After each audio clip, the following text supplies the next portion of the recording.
Our task force was created as a result of holy conferencing at last year's annual conference. A lay member named Miss Terry Chaplin of the Mountain View District expressed genuine concern about the financial well-being of our clergy. This led the conference to adopt the amended motion to amend the report from the Equitable Compensation Committee to increase the minimum salary by $1,000 for full-time clergy in each category for 2024.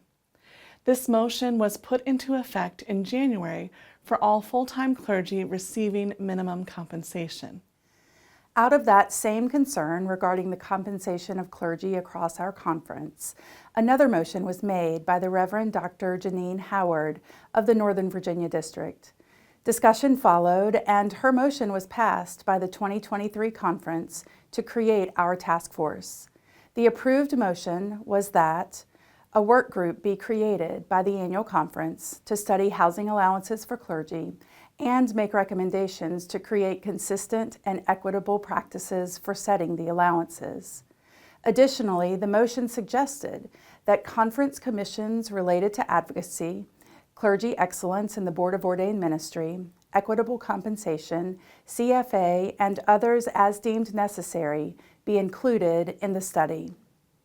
Last summer, following annual conference, Bishop Sue convened the task force under the leadership of Reverend Jesse Squires Colwell, Director of the Center for Clergy Excellence.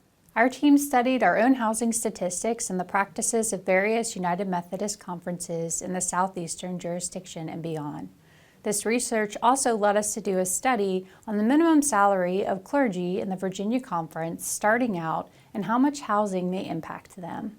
We created a pamphlet to be given to local churches and used in trainings for a realistic view of clergy financial expenses. Hi, my name is Leontine Wesley. I'm very excited to receive my very first appointment. As I prepare for this, I wonder how I might fare financially. With the Virginia Conference minimum salary and living in a parsonage, I learned for the first time about clergy taxes. Taxes consume almost 30% of my income, and my church will not withhold any of this from my salary. Knowing this in advance will save me from a surprise tax bill of almost $13,000 at tax time, which is exactly what happened to many of my colleagues. My church will not pay the employer's portion of Social Security or Medicare taxes for me. $4,600 of the total I will owe. I have to pay tax on the fair market rental value of the parsonage, which is another $4,500 of the total tax. And my travel expenses. I learned for the first time that my church does not pay for any of my travel to hospitals, home visitation, meetings, etc. I will need to pay this expense out of my own salary. I am budgeting $2,000 for this expense, more if I am appointed to a rural area. Added to these expenses are those I already know about. For my seminary education required for ordination, I borrowed $30,000 and make annual student loan payments of $3,120. As a minister who intends to proclaim and model the biblical witness of financial stewardship, I will tithe of my income $4,600, contributing most of this to my church. Based on my research for Richmond, this leaves me about $23,000 for living expenses of $24,444. This chart shows how I might fare financially in Richmond, Danville, or Northern Virginia. This is the single column on the chart.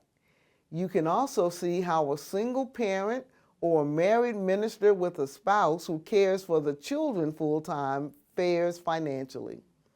I am not in this for the money. I am called by God to serve the church. But now that I have done this research, I more fully understand the financial challenge I am facing in my first appointment.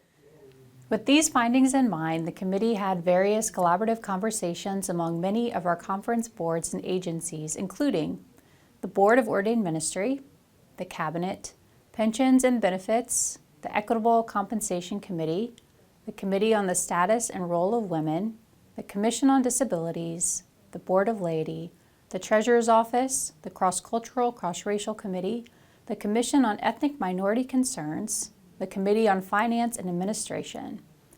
This collaboration was important because it allowed us to identify long-standing issues and made it possible for action to be taken quickly.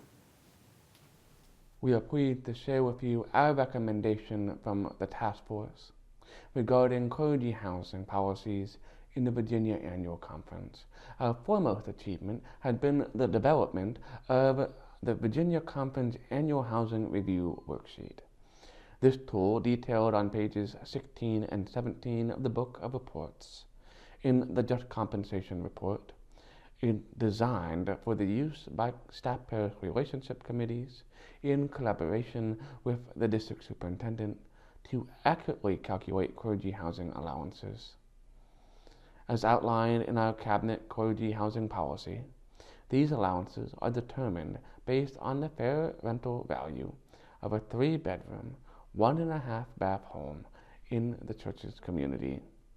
The worksheet facilitates a comparison of 5 suitable homes within the zip code of the church, factoring in utility cost for heating and air conditioning. We are here to discuss our task force's dedication to enhancing education around clergy compensation matters. We've embarked on a collaborative effort with key stakeholders, such as the Office of Clergy Excellence, the Board of Ordained Ministry, and the Office of Pensions and Benefits. Unique clergy tax regulations and maximizing clergy tax benefits, clergy debt reduction and financial wellness. Together, we're developing resources aimed at educating clergy and laity on various topics, including unique clergy tax regulations and strategies for clergy debt reduction and financial wellness. By equipping our conference with essential financial knowledge, we aim to empower clergy members to navigate their financial landscape effectively. As we reflect on our progress, it is crucial to recognize the ongoing need for just, equitable, and adequate clergy compensation in the Virginia Conference. To address this, we recommend to the annual conference that the Just Compensation Task Force continue its work for another year to study clergy compensation in the Virginia Annual Conference in its totality and present its findings and recommendations pertaining to this topic to the 2025 Virginia Annual Conference. This study will include, but not limited to, examining salary statistics, identifying documented inequities, and exploring minimum patronage standards. For more information on our findings and recommendations, please see the written report and resources found in the Book of Reports. Let's continue our journey towards just, equitable, and adequate compensation for our clergy.